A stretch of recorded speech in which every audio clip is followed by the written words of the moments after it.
Welcome in to the DNVR Avalanche Podcast, presented by DraftKings Sportsbook, the number one rated sportsbook app out there. I am your host, Rudo, joined by Evan today to answer a bunch of listener questions. For the most part, yeah, we're actually on time for once, Victor. I know, it's a miracle. The party is in the USA today. Yeah, we have some questions from Twitter. Of course, we'll be taking questions from the live chat as we go as well. So hop on in if you haven't yet. Evan, you ready to do this thing? Let's do it. That song got me hyped. I was dancing. Pumped now? Yeah. That song came out before your daughter was born, right? That song's pretty old. That song's like when I was in college, I want to say. Yeah, it's like 10 years old, right? Yeah, that's a long time ago.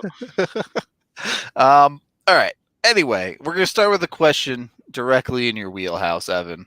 This one comes from Steph. She asks, which Av would play which? Oh, no, that's the wrong question. Sorry. Which current rostered Av would make the best guest appearance on Always Sunny?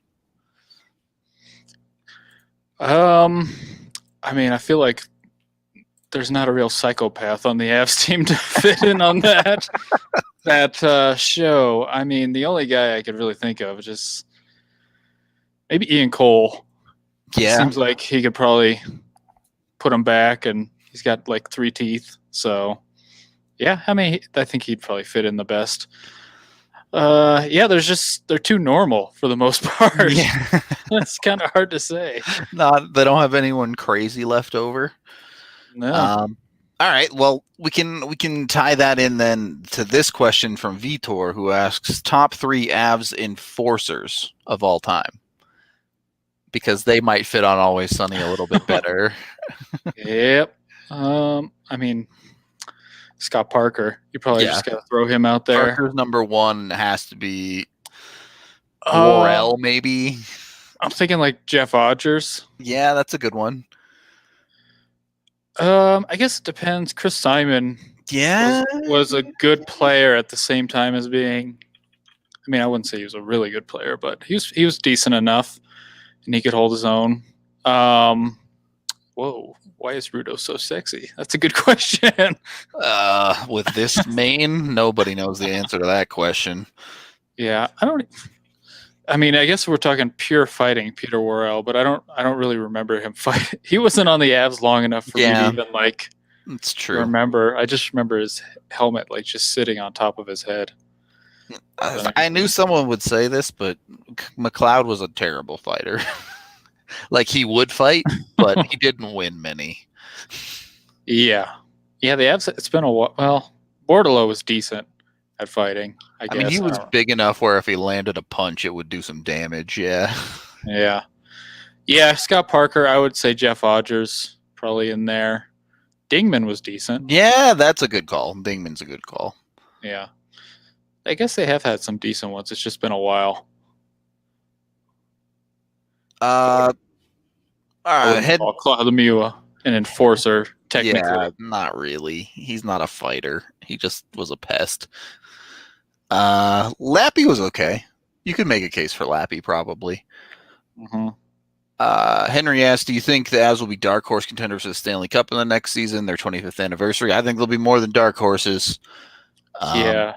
Aren't they the favorites? In Vegas, they're the betting favorites, so hard to call them a dark horse, yeah. Yeah, you're not going to make a ton of money, I guess, right now if you put it down. The favorites is like plus 750, so you'll still do okay. But all right. Well, I guess we can move on to your. Am I asking questions to myself? It's an Evan question. I don't know what he's even asking. Who's your least favorite Av of all time? Oh, I didn't even see that one. Oh. It's from YouTube. Oh, there it is. From Evan. Yeah, look at that. Just talking to myself here. There are some guys I did not enjoy watching at all. Like, Marc-Andre Cliche was just like, why are you here? Like, what is the point of you? How about like a decent player though? Because I remember I was never a fan of Scott Hannon. Yeah, people did not like him. I guess as far as least favorite, yeah. Like, what didn't you like about him? Just the way he played, or? He was a turnover machine. Absolute, just every time he had the puck, it felt like he turned it over right to the other team, which, it was probably no more than any other defenseman. It's just the guy that I noticed it with as a kid growing up. Like, oh, yep, Tannen turned it over again. That was, yeah, because he was from pre-lockout, and then Yeah. the Avs got him post-lockout, and it's just like, well, the game is not really made for you anymore. There's I'm trying to think. There's definitely been some guys I have not liked over the years that just were not enjoyable to watch. They were probably, I mean, when Breezeball was here, it was just like nothing but mistakes. It seemed like. And then, yeah, I mean, there's a lot of goalies that came through where it's just like they can't make a save. I liked Brian Elliott in Ottawa, and then he came here, and it was just he was checked out. he helped them tank very, very well, but he was bad. All right. I saw one other question I wanted to answer here really quick. Excuse me. Should we expect any Bear and ELC soon? Probably not. They'll probably sign him at the end of the season. But moving back into our list, what is the weirdest moment you've ever experienced in sports? I'm talking playing as a kid, adult, watching a sport, accidentally succeeding or failing. Just a strange moment in your sporting life. Yeah, I saw this one. I was trying to think. I've had some. Well, the one I wanted to mention is not a good one because it involves injuries. I have one also that involves injuries that I was going to say. Yeah, and it was back in like tryouts. This kid, his femur broke, and it was like the most horrifying thing I've ever seen in my life. I mean, as far as obviously I wasn't involved in, but the fog game back in Buffalo, I think it was in Buffalo back in the 70s or 80s. Weird. Yeah. That was up there. What was yours? What were you going to say?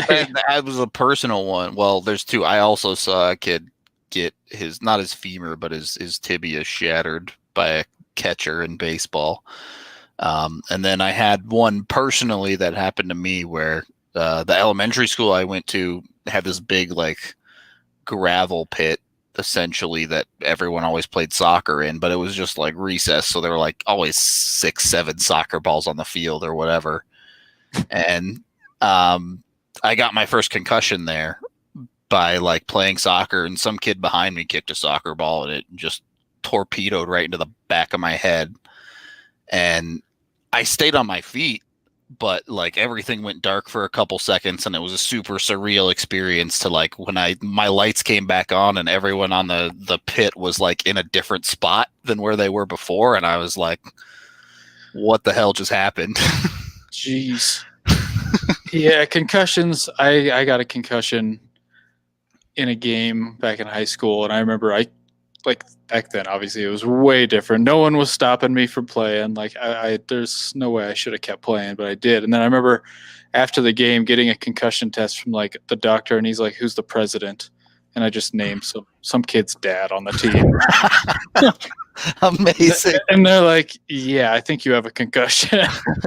How old were you? I was like 16 or 17. Okay, all right. So you were old enough to like know who the president was. Yes, I was old enough to know who the president was. It wasn't that guy's dad. Amazing. Yeah. I would hope that, leagues back in high school now have better concussion spotters and things like that. Yeah, I really hope so for their sake. Ovechkin's going to stay with the Capitals forever until he goes back to Russia. I think that's the answer to that question. I guess all right. When do you think he goes back to Russia? Because I think he's got at least like 4 years left. Like he's going to try to chase down Gretzky, I think for sure. But will he get there? Well, that's a different story. Yeah, I could see 3 to 4 years because he doesn't. I think he said he's not gonna. If he he's not going to chase it just to chase it. Yeah. I mean, I've talked about it with AJ a ton. If it wasn't for nearly 2.5 lost seasons now, he'd catch him easily. But yeah, the world is not aligning for him to break that record. yeah, it's just not meant to be on that one, maybe. That way.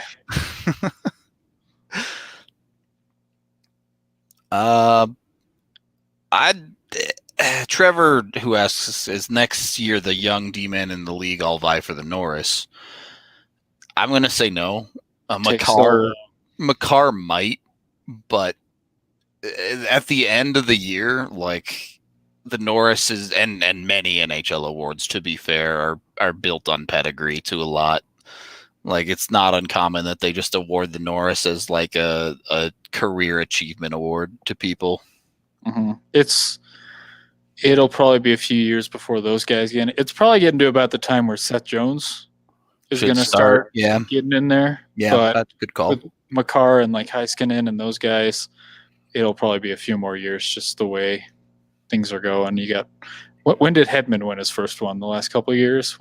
Yeah, it was like he's been a beast forever, and he finally got one because like they gave it to Doughty because he deserved one based on his career or something instead of like an actual impressive season. Yeah.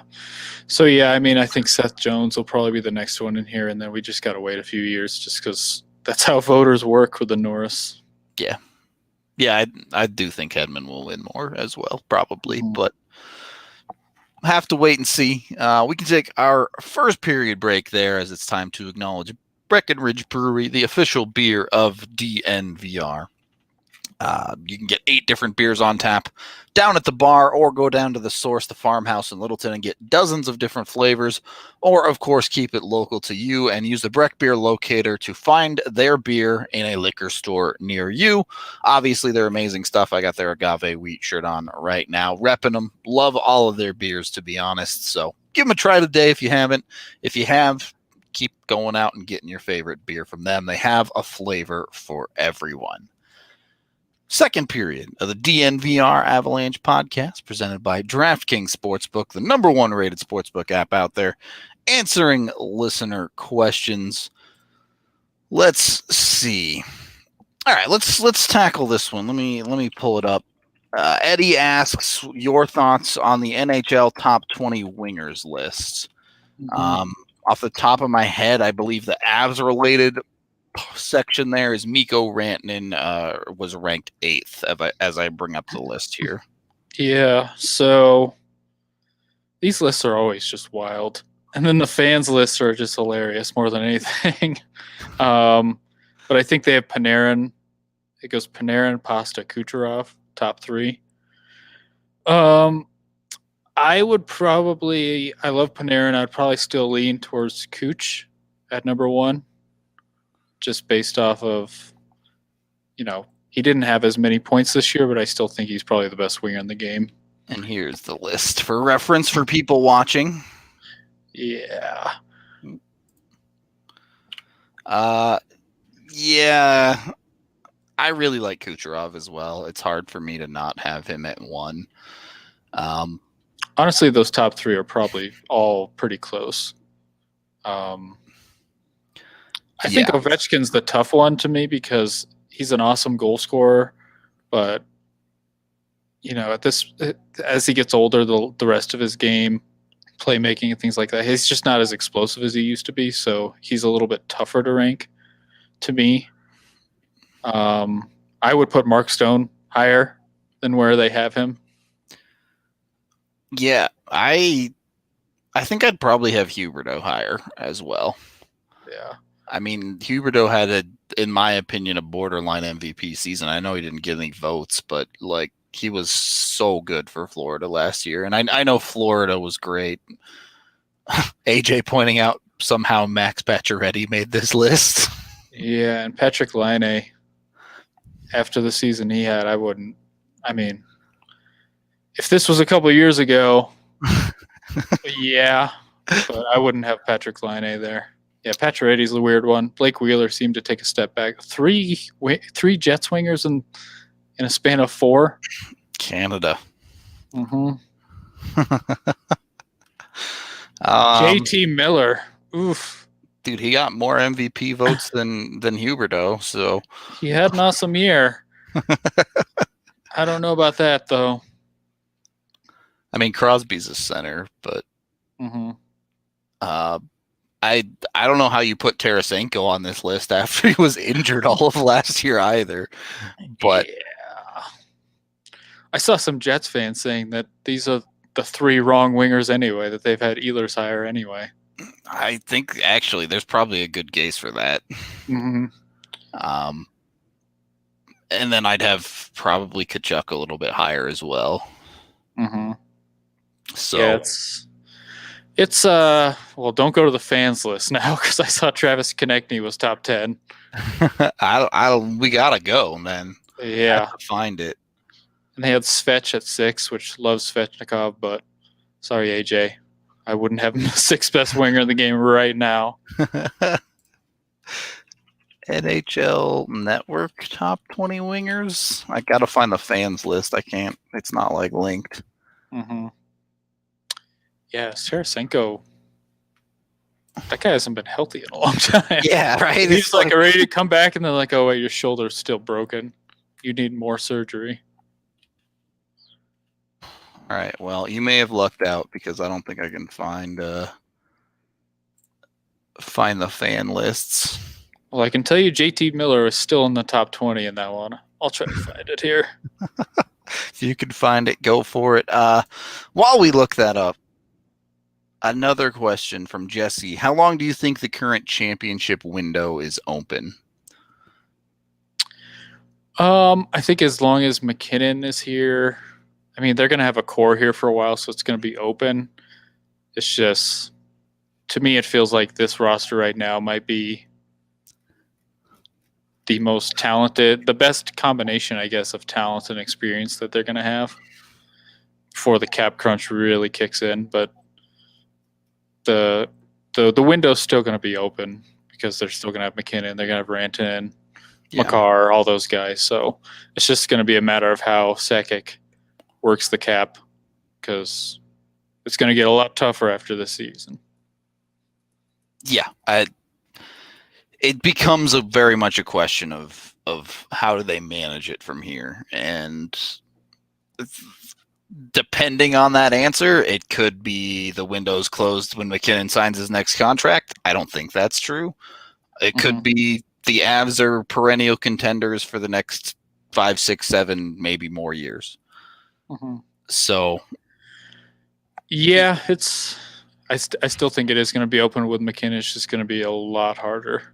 And there's always the unknown of what the heck the cap is going to be then and how the league is working then. So I found the top 20 wings list from the fans if you want to know it. Oh, please share it or hit me with the link.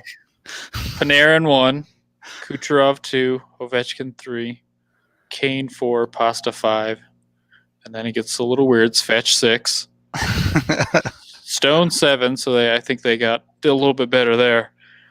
Marner, Rantanen, and then 10 is Konechny. Wow. 11, Giroux, Marchand, Gaudreau, Gensel. I mean, we didn't really talk about Gaudreau. He's kind of. I mean, he's super talented. I think he'll be okay. I think he'll bounce back this year. I'd take the other guy, Tkachuk, over him. I think I probably would too after last year. But yeah, Gensel, Huberdeau, Landy. Landy made the top 20. Landy in the top 20. Miller, Kyle Connor, Taylor Hall, future former Av, Max Pacioretty. That's the top 20 from the fans. To be honest, that's a good point. I didn't even think Taylor Hall didn't even make the NHL's list. Yeah, that's kind of insane. He signed with Buffalo, and people just everyone forgets about Arizona and Buffalo, I guess. Yep. JT Miller, though. I don't think he's repeating that season personally, but we'll see. It'd be tough. I think it'd be tough for him to go ahead and do that again. But you know what? Maybe the fans are right. Will asks, who's Evan's favorite or one of his favorite people to chat with in the locker room? I feel like we've done this before, but Probably. yeah, I am gonna miss Z because Z was always nice to me, and he doesn't always give the standard answers. He'll kind of stray off a little bit. Probably the best one is Ian Cole, just because he's very well spoken and he goes into detail and he'll kind of nerd out with you a little bit. Just talking to him about specific things. EJ's good. Landy talks every night, and he still will give you long, detailed answers. Yeah. Definitely not the goalies. Talking to Gruby is like, okay, not getting much here. Yeah, I don't talk to Jost as much as AJ. I think Jost is probably a good interview. Not Comfer. He is very much not getting much out of him. So, and Graves is good. Yeah, there's some good guys in there. I did build a pretty decent rapport with Gerard this last year and get some stuff out of him, but he's still pretty shy with the media. But yeah, there's some good guys, especially on defense. You can get some good answers out of guys. Ian Cole probably is the best though. That's why all these sites get him to do blogs and stuff. All the stuff, yeah. Because he's got personality and knowledge and things like that. So. All right. Sweaty Yeti asks, which Avs UFA after next season are they most likely to re-sign, if any? I'm just going to assume Landy doesn't count. Yeah, I'm assuming Landy. Everyone figures he's signing. Which leaves them with Saad, Calvert, Belmar, Ian Cole, and Philip Grubauer. I mean, I would think of those guys. Well, I'll probably say Calvert. I think they like him, and that they could probably sign him based off of injuries, maybe a little bit cheaper than what they have him right now. To me, Calvert and Gruby are the two there, just because you never know what's coming in net. Justus is coming, but he's not going to be stepping into the NHL immediately unless he has just a godlike season development. You don't think the push for Saad might be coming? How they're going to fit these numbers in is beyond me, but yeah, I tend to lean towards let's see how he fits on the ice. He's very consistent, but yeah, that one's going to be tough for me. The chat's saying Grubauer is the one. Mm-hmm. Which, I mean, if they're re-signing Grubauer, that means he had a good season. So, not the worst choice in the world. Yeah, and then, I mean, what else is out there? Like goalies.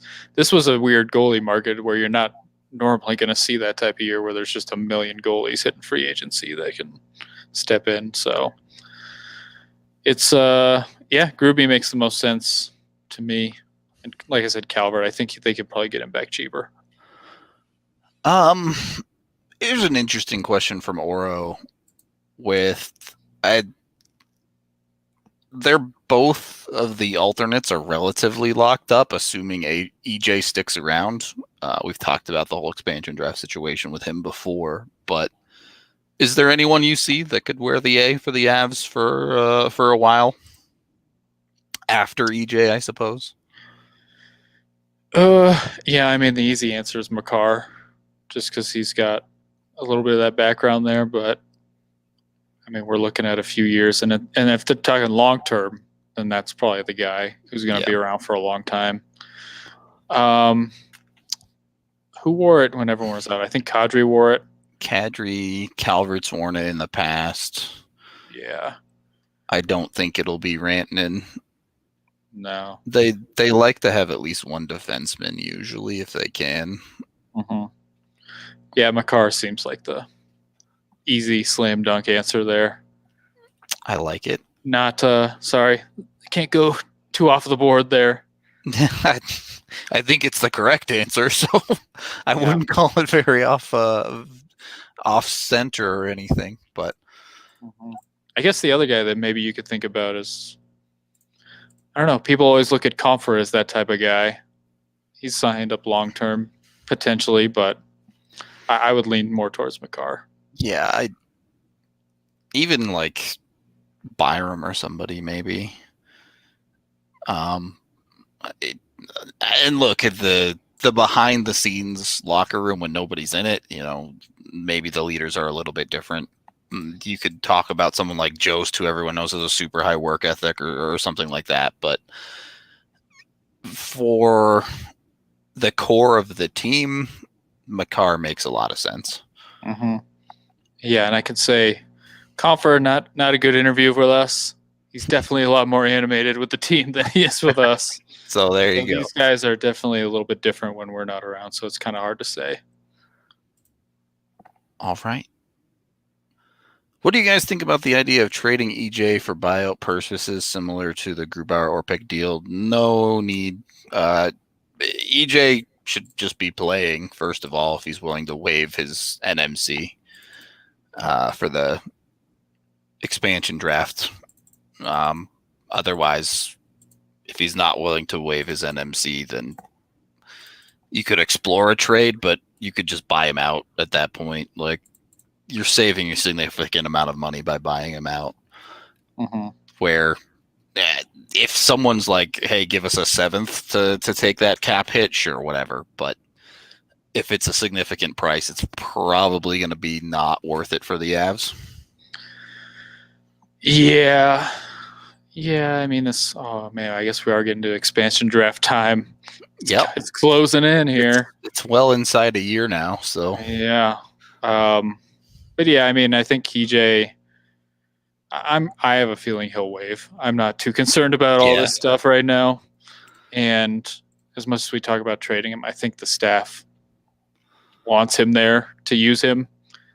The GM, that side of the things a little bit different, but I think the coaching staff thinks that he's a valuable part there. So it's a super easy relationship. He wants to be here. Everyone wants him here. Mm-hmm. The only way it doesn't work out is if he's not willing to waive the NMC. Yeah, I don't see it being an issue personally, but I guess we're crossing that bridge here real soon. Who was a player you always wished would be an Av but never actually ended up here? Can I say Taylor Hall? Yeah. I'm just trying to think back to like the O'Reilly trades and like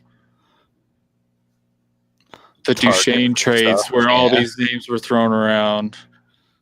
Yeah, it's tough to say because I'm trying to think of someone realistic and not just be like, well, I was hoping that this guy. I guess for me, I was hoping for Panarin last year.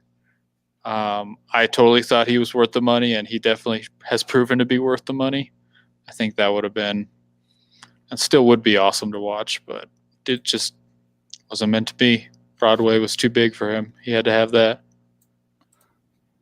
It's the way it goes. It's the way it goes sometimes. I don't know. Like, back in the day, the Avs could kind of attract whoever they wanted. Like, they had obviously the Korea Solani years, which didn't go the way they wanted. But if you look at the handful of guys that they acquired and ended up playing like 15 games for them, they had all sorts of star-studded names on the team in some aspect or another. Theo Fleury, Dave Andrechuk was supposed to play for the team in the lockout year, I think.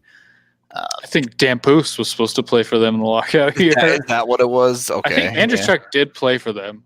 Yeah, that sounds right. Right. Oh, man, was he so slow. And then I think he went and won the cup afterwards with Tampa, maybe I have that timeline mixed around. But yeah, Dan Poos was the guy who signed during the lockout and just never played. Yeah. Yeah. They had Kasperitis for like a handful of games too. Like Kasperitis, I remember him. Oh yeah, they're mentioning Shabbat with the Ottawa rumor. Yeah, that would have been nice. Well, I mean, what a different world. AJ and I talked about that a couple days ago, where it's like if you had Shabbat instead of Gerard. And I believe the deal was for Zibanejad as well, so the Avs probably would have felt pretty good about that. Eric Lindros is an interesting one, just obviously with his history with Quebec. And then I never wanted Yager on the Avs. When Yager was a realistic option for the Avs, he was old. I mean, maybe he's always been old, but Evan's back. Well, I think we lost Rudo. No, we lost. You were lagging for me. I don't know. You just froze for me. Oh, awesome. Good job. Good job, software. All right. I guess that's a sign that we should take our second period break here and acknowledge WGT Golf. We're doing weekly tournaments again and giving away free DNVR merch just for playing. You don't even have to win. All you have to do is enter and be sure to join. Go to dnvrgolf.com to download. Search for DNVR3 to join our third clubhouse. And we're going to have a tournament running Friday to Sunday. All you have to do is play in it. It's usually closest to the hole. And at the end of the tournament, take a screenshot, send it in either to the DNVR Sports Twitter account, to the tweet pinned right at the top of the account, or send it to info@thednvr.com.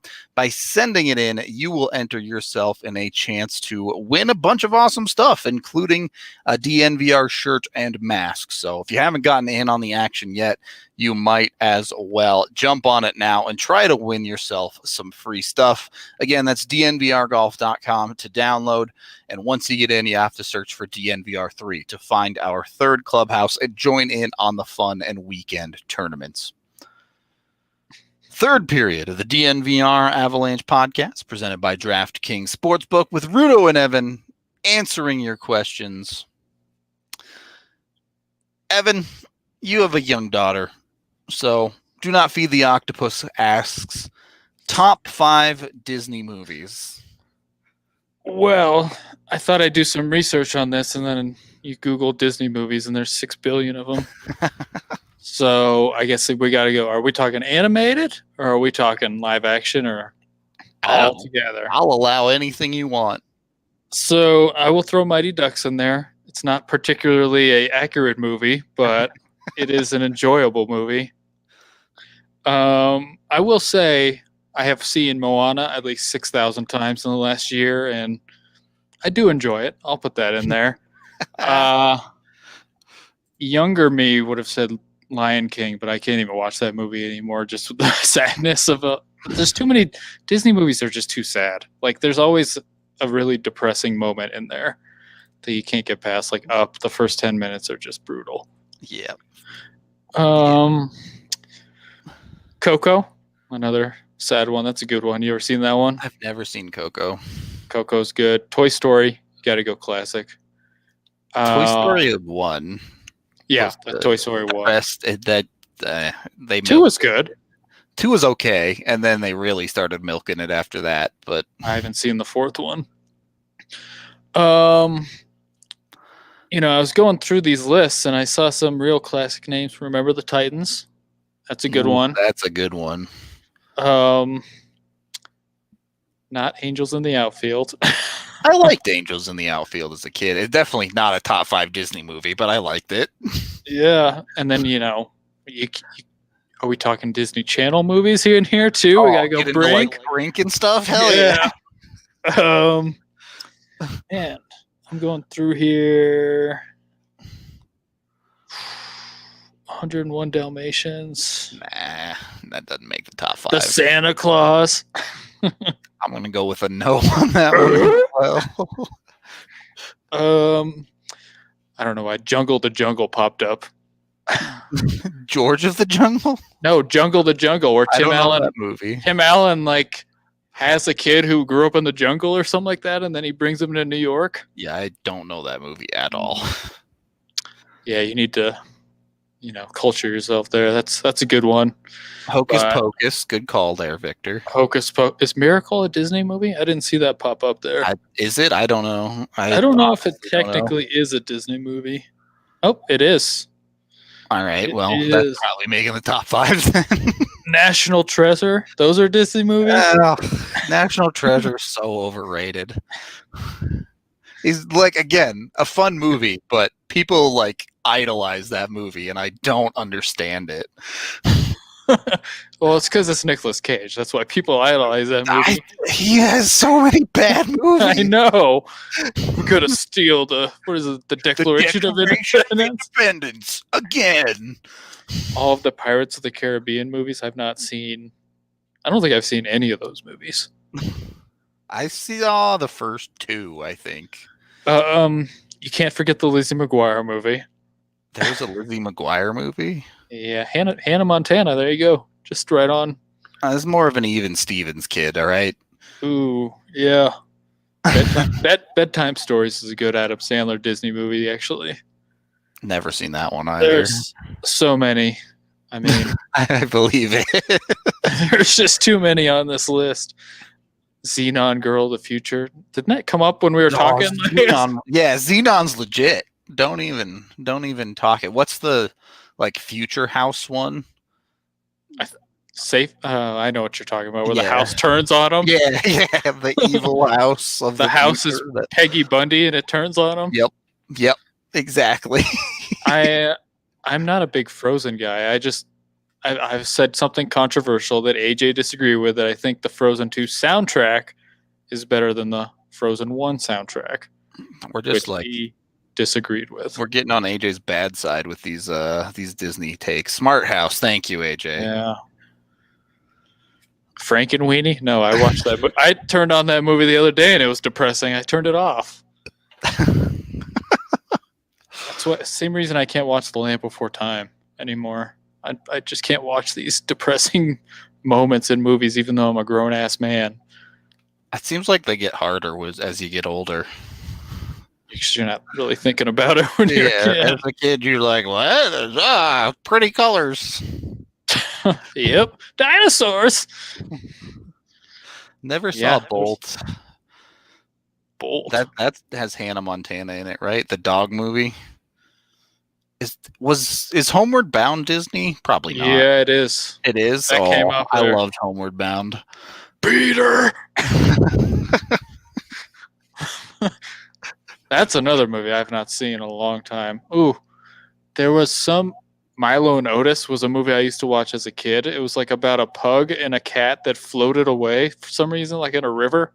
What? And then somehow they find their way back. Like, I don't know why there was all these movies about animals just getting lost and finding their way back in the early 90s, but there were. It was hip and with it.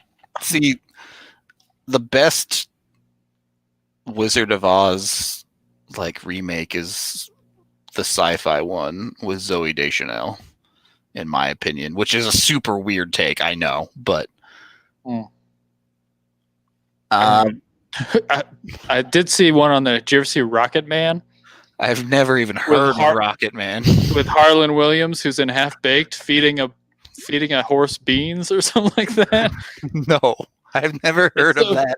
It's a movie where he ends up going to Mars, but he doesn't fall asleep on the plane. A monkey steals a spot, so they go into hibernation instead of him. That sounds a little bit familiar. Yeah. Now I'm remembering the trailers for this movie of him getting slapped in the face by a monkey repeatedly. Mm-hmm. But I never saw it. I saw that movie on my, I think, 11th birthday. Remember movie theaters? Yeah, those were a thing. That's where we went. Good point, AJ. Johnny Tsunami is excellent. Yes. Mm. You have to convince Z to watch it with you. I have Disney Plus, but I've not taken advantage of these old Disney movies on there. Probably because they wouldn't hold up as well, I don't think. Is HE Double Hockey Sticks the one where the guy sells his soul for the team to win a Stanley Cup and then they trade him? Is that the right one? It sounds familiar, but I can't remember. There were this super weird niche of hockey movies in the 90s like that, where there was that one and there was the one where the hockey player and the figure skater swap bodies. The Ice Princess? I don't think that was it. Are you thinking about the movie with The Rock? No, I'm thinking of the one where he's a tooth fairy or something like that. What's called Tooth Fairy? Yeah. Have you ever seen that movie, Must Love Dogs? It's about a guy who must love dogs. No. Oh, they're the Cutting Edge. That's a good movie. Pretty sure it's not a Disney movie though. I Body feel like swapping movies. 13 Going on 30 with Lindsay Lohan kind of ruined it. You're thinking of Freaky Friday, I think. Oh, yeah, you're right. That the Freaky Friday was the Lindsay Lohan one that ruined it. 13 Going on 30 was the one with what's her name?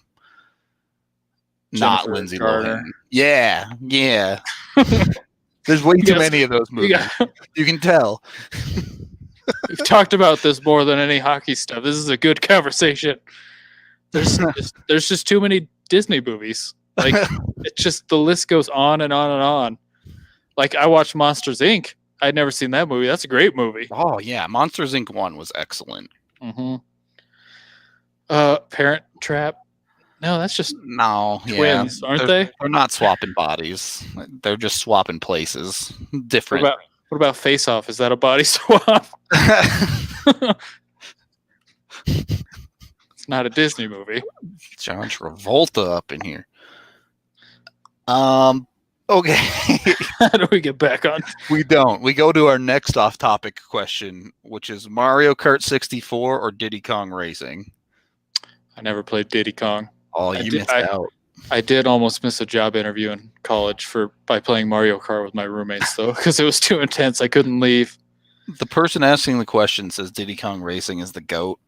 And while I really loved Diddy Kong Racing growing up, Mario Kart is legendary. So Mario Kart is legendary. Now, which version of Mario Kart? Because I did get addicted to the GameCube version, which I'm sure not a lot of people played.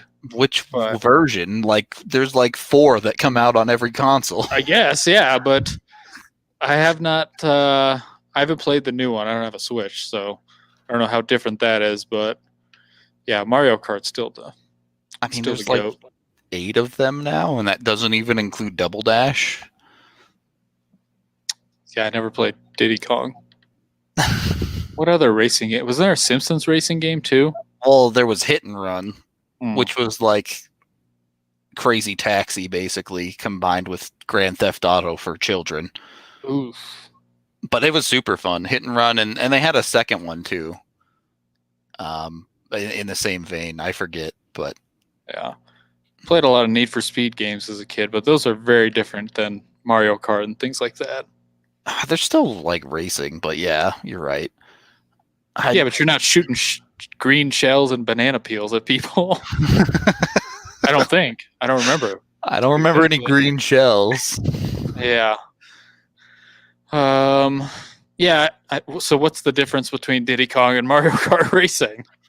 Diddy Kong, AJ kind of put it right with the better story mode. In Diddy Kong Racing, you had normal karts. You could do hovercrafts. You could fly planes. And there was like a pretty deep story mode about all the stuff you had to do, and it got weird. You had to race like a gigantic pig monster at some points. So it was a little weird, but as a kid, the story mode was excellent. Yeah, I don't know if I've ever really played Mario Kart games for stories as much as just like bragging rights between friends. Yeah, definitely. Fall Guys or Among Us for a social virtual drinking game. Both are excellent. I watched your clip of Fall Guys. Who's trying to knock you off? Hot Dog Man. Hot Dog Man. Yeah. I won that, though. I took the crown, so Hot Dog Man didn't F me. I still have not played Among Us. I got my Series X showing up tomorrow, allegedly. It's been sitting in Memphis for 3 days. I've considered just driving there and getting it because I'm not convinced it's going to show up. But I'm so bad at Among Us. I've never been good at games like that. What is it? Like, what are you doing? It's just like your standard like town hall who's the murderer game. So it's like Clue? No, it's like werewolves or Mafia. So you get like clues and stuff? Well, not really. Like, all right, so you have like up to 10 people and they all run around this ship, right? And you have to like do tasks on the ship. And then 1 or 2 of the people are actually aliens trying to kill everybody. And so the crewmates like are trying to do stuff, and then when they go off on their own, one of the aliens will try and sneak up on them and kill them. And then when another crewmate sees their dead body, you report it, and then you have to like vote who you think the alien is to try and save everybody. It's excellent. Yeah. AJ is correct. We should 100% have an Among Us party. The DNVR Among Us party. I would just probably assume it was. Well, you just guess who the murderer is then? You just kind of like, that's what I don't get. So whatever.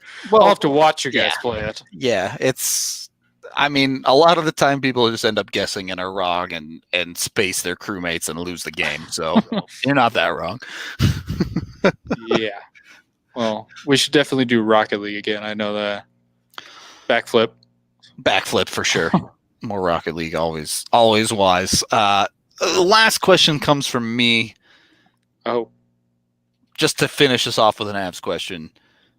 Better acquisition this offseason, Saad or Taves? Taves. Yeah. Because he's going to play, I would assume he's going to play 20 plus minutes a night. And to me, I would say they needed a top 4 defenseman more than they needed a top 6 forward, at least in my opinion.